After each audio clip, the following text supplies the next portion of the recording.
Medical assistance in dying, also known as MAID, is making headlines across Canada. As restrictions on who can apply and receive MAID are lessened, Canada has seen a 27% increase in MAID between 2020 and 2021, with over 10,000 Canadians dying as a result of MAID in 2021 alone.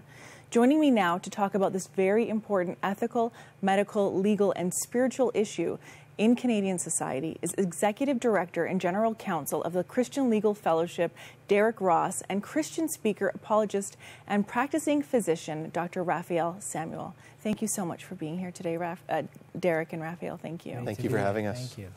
For those of our viewers who are starting to see MAID more, predominant in Canadian headlines right now, but might not exactly understand what medical assistance in dying is, Raph, as a physician, can you unpack what that is for our viewers? Okay, so firstly, MAID is a bit of a euphemistic term. Some people prefer the term euthanasia, and what it actually is the intentional killing of a patient who requests this death to alleviate their suffering.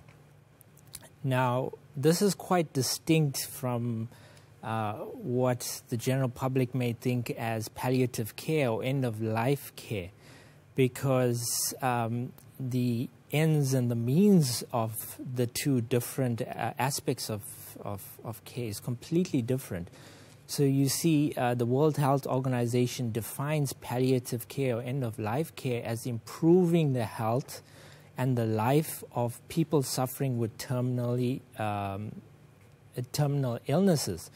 So this may involve investigating and assessing and managing the patient's pain and other social, psychosocial, and medical problems that terminally ill patients experience. Mm-hmm. However, when you look at euthanasia or MAID, it looks at ending the patient, not alleviating the problem.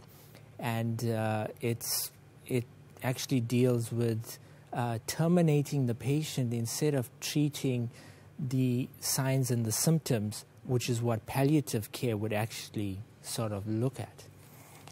I'm so thankful for that clarity, because I think for some Canadians, we might be thinking about medical assistance in dying or euthanasia as a form of palliative care, easing the suffering, but they're very different. Yeah, they're also very different, because one is approaching the terminally ill, but with MAID, the patient does not have to have a terminal condition. Death is not necessarily foreseeable.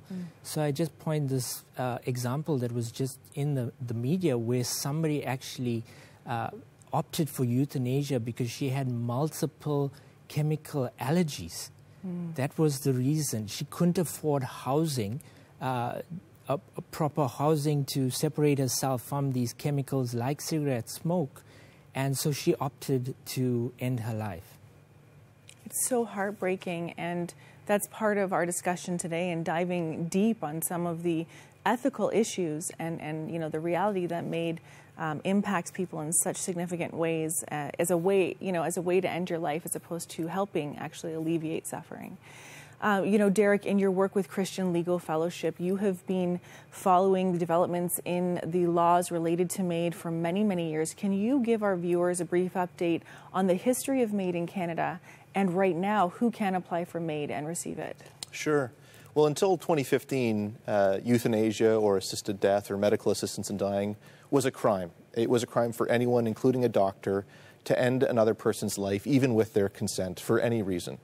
That changed as a result of a decision of the Supreme Court of Canada called the Carter decision, where the Supreme Court said that Canada's complete prohibition, or the complete ban that we previously had on assisted death, was overbroad. As a result of that, Parliament introduced our first MAID law, our first medical assistance in dying law, which said that in certain circumstances, a physician or a nurse practitioner could help end the life of a patient, but only if certain criteria were met. One of those criteria was that they must have a grievous and irremediable medical condition. That's the term from the law. But they must also, initially, they were also required to be on a passage to death. Or in the words of the law, their death must have been reasonably foreseeable. So they either had to be dying or near death. And the idea, the messaging at the time, was that medical assistance in dying was really just hastening an already foreseeable or an already imminent death. But almost immediately after the law was passed, there was pushback, and a number of people felt that even that was too restrictive. And so another court challenge was brought, and another court in Quebec found that even the new law was too restrictive. But instead of appealing that decision, which we and a number of other organizations urged Parliament to do, the government chose to accept the judgment and introduce a new law, which again expanded MAID and basically removed that requirement that a person's death be reasonably foreseeable. So as Dr. Samuel mentioned, now a person doesn't need to be dying. They don't necessarily need to have a terminal condition or a condition that will cause their death in order to be eligible for medical assistance in dying. And I think that's a really important point that maybe a lot of folks don't fully appreciate. We might think of MAID as something that's only offered in exceptional cases, as a last resort for someone whose death is imminent. In reality, we're seeing more and more cases. You mentioned 10,000 deaths in 2021 alone. And increasingly, MAID is being provided in cases that raise a lot of ethical concerns and questions. Raph, as a healthcare worker who works on the front lines, and you and your colleagues are, dealing with these issues day in and day out, likely, trying to figure out how to navigate them. And you may not be the ones being asked to do them, but I am sure that this is top of mind for many of you. How are healthcare professionals that you know processing and dealing with these issues related to MAID? There's a lot of fear in the public setting, in any sort of public setting, of being called intolerant or being called arrogant or imposing your moral system of beliefs on somebody else. And, just as an apologist, just to point out that that is actually fallacious reasoning, because that's called the ad hominem fallacy, where you're actually attacking the person rather than what the person actually has to say, their argument. But, there is significant fear because of that, fear of repercussions, professional repercussions. The vast majority of doctors are law-abiding citizens. So the law is a moral teacher. And once this is entrenched in the law, it becomes naturally accepted, and just like how abortion has become just part of the law and what is accepted as good for the patient. But doctors are sort of expressing their concerns in other forums. For example, in the media, we have even doctors that have been performing MAID. For example, I quote Dr. Sonu Gayed, who is the chief of psychiatry at Humber Hospital in Toronto University. He has been the head of the MAID team, and he has actually come out and said that, firstly, there's been a shift in the focus of MAID. People are now being driven by social suffering, like housing, insecurities, loneliness, and poverty. And there's been a shift in MAID from ending end-of-life suffering to the state-facilitated suicide to end life suffering. So now what he's actually implying is that we're using killing to solve a social problem, to solve social suffering. And that is a vast difference, and that's actually quite dangerous. Such a challenging and trying time and season in the Canadian landscape. Derek, Raph is just mentioning that MAID is being considered to end life suffering, not to meet end-of-life issues and suffering. So as we look at that, there's a big connection to a bill that it has been stayed for now, but March 2024, they're trying to push that through. And so tell us a little bit more about that impending bill and what you're trying to work on stopping it, but what would it allow? So when Parliament opened the door for MAID to be offered outside of the end-of-life context, that raised that question of, well, how many conditions now will be eligible or create eligibility for medical assistance in dying? And at the time, there was a concern that now because an individual doesn't have to be on the passage to death, that conditions like mental illnesses or mental disorders could create eligibility for medical assistance in dying. Initially, the government said that they did not want to go down that path because of a number of concerns raised by mental health professionals, by suicide prevention organizations, and many others, and included a protection that said that MAID would not be eligible in cases where an individual's only underlying condition is a mental illness. But again, there was pushback against that, and ultimately the government changed course and introduced a bill that will now come into effect in March of 2024 that says that MAID can be eligible in cases where an individual's sole underlying condition is a mental illness. And that, of course, could be a very broad category. One of the examples, for example, on the government's own website is that clinical depression might be a condition that could give rise to eligibility for medical assistance in dying. So already we're seeing how we've now, once we've embraced this idea that death, the termination of a patient's life, is an appropriate clinical treatment option for all kinds of suffering, then any kind of criterion or restriction will be seen as arbitrary. If we allow this for individuals with a physical illness, it's seen as discriminatory to not allow it for individuals with a mental illness. And similarly, we're seeing that argument play out in another area, which is on the basis of age. Currently, to be eligible for MAID, an individual has to be an adult, has to be over 18 or over. But that same argument has come up again, which is, well, if we allow it for an 18-year-old, why not for a 17 or a 16 or a 15 or a 14-year-old? A parliamentary committee has now formally recommended that children have access to medical assistance in dying if they possess requisite decision-making capacity, which is a whole other area. Now, that formally has not yet become law, but that has been a formal recommendation by a parliamentary committee, and that is also being explored. So you see how rapidly this has unfolded.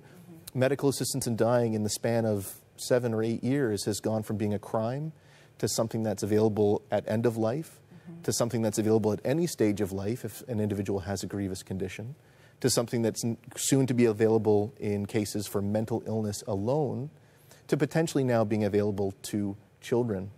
And the debate goes even further. Quebec College of Physicians has even advocated for MAID in cases of an infant who is born with a severe condition in certain cases. And by definition, that is not voluntary. Yeah. So we see how this has really become much broader, I think, than a lot of people initially anticipated, or even broader than a lot of people currently assume the current MAID system in Canada looks like. As a parent, it's so shocking to hear that they could be, offering MAID options to my children and to any children. It's almost too hard to believe that a civilized society would come to this place. It does feel very overwhelming. And, you think about so many people when, we experience life. And I think about when I was 17 years old and I was struggling and I was a bit depressed and feeling different things, and had somebody suggested, well, maybe this is a way to end your suffering. And we know that, that is now being suggested to some patients who walk into doctors and say, I'm so depressed. Have you considered this? MAID. And we've seen that in the news. We've seen that there are people speaking about their experiences with this. Raph, when you're looking at this, not just from the perspective of a physician, but an apologist, somebody who understands that humans are made in the image of God, that no matter how we are made or what we are like in this life, and physically what we may endure and struggle with, God has a purpose and plan. What do you think about how something like MAID has impacted the way we diminish human dignity and suffering and human suffering, and how we endure and care for others in the face of suffering? What we have here is a conflict of two separate worldviews. And those worldviews are the secular worldview versus the traditional and historic Judeo-Christian worldview, which has really been the foundation of Western ethics for the last 2 millennia. And we know from the Judeo-Christian worldview that human life is absolutely sacred. And the reason for this sacredness is that we have been created in the image of God, the Imago Dei. And this has been the foundation of human rights throughout the centuries, the foundation of all our constitutions. I think the United States Constitution puts it really well in that man has been endowed with unalienable rights by their Creator. And the Christian worldview takes it a little bit further, because you and I know that the value of something is determined by the price someone is prepared to pay for that. And when we look at the price that Jesus Christ paid on the cross for each one of us by his infinite, precious blood, 1 Corinthians says we have been bought at a price. So we are immensely treasured, immensely valued by God, imbued with purpose, with value, with meaning, and not left without hope. God has given us hope. We know from the death, and particularly by the resurrection of Jesus, that death is not the end. So God gives us everything we need to endure suffering. There's even meaning in suffering. And now, contrast to that, we have secularism, which people think is neutral, which is clearly a myth. You see, once you exclude God from ideas, from law, from ethics, you're left with a vacuum. And that vacuum is filled with atheistic philosophies and ideas like materialism, like utilitarianism. And with that, man is positioned in the center of the universe. It's all about man. It's all about his freedom. It's all about autonomy. Autonomy is the supreme ethic. What is the basis of autonomy? Since we're all animals, nobody knows. Nobody actually tells us. But we're hearing this from the narrative coming from MAID. MAID is the logical outworkings of this narrative, because man wants to control his life, but he also wants to control the way he dies. You see, and we're hearing this from the narrative that the number one fear of people is not of pain. In a recent survey, it was 1 in 4 people who had euthanasia that were concerned about the pain. But 9 out of 10 individuals are concerned about the loss of autonomy, the loss of the ability to control, the fear of being a burden to themselves and to their families, and just being alone, being left without hope and being lonely. You know, when we look at this concept of autonomy, what we see is that we think MAID is bringing autonomy, but it's not. And when you know, Derek, when we consider the disability community, and a lot of the advocates are speaking about the way MAID could impact those who have disabilities, we have to really look at the fact that we are stripping away autonomy, actually, in the end. Well, we heard earlier the idea that the law is a teacher. And so we have to ask, what is the law teaching us? Previously, historically, the law of Canada said that all lives are equal, so much so that every life is equal and entitled to the same absolute protection from premature termination. No one can end any other person's life, even with their consent, because we view all lives as equal, and it's never the job of the government or the law or the state to say, those lives are worth living, but those ones might not be. That has always been our approach. But with medical assistance in dying, that has shifted.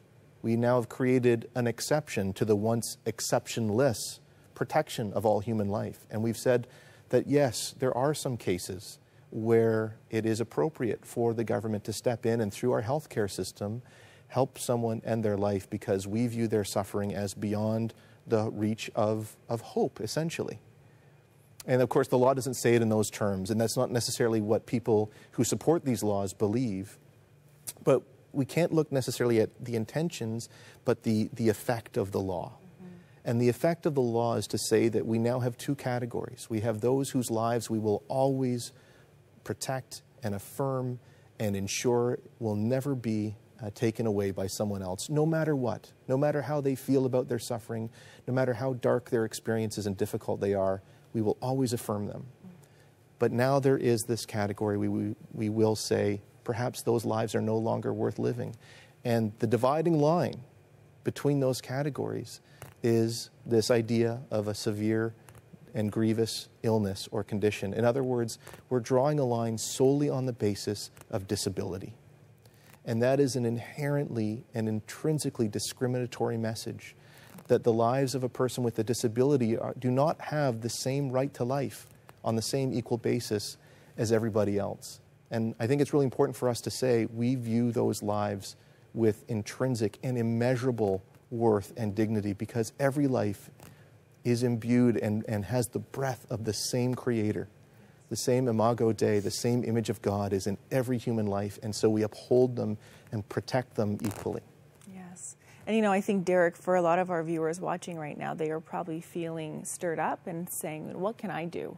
Because this is incredibly important, and we do need to protect people's lives. We need to uphold the sanctity of life and the value of every single human that God has created. So, Derek, your organization, what are you guys doing, and how can people get involved to help support?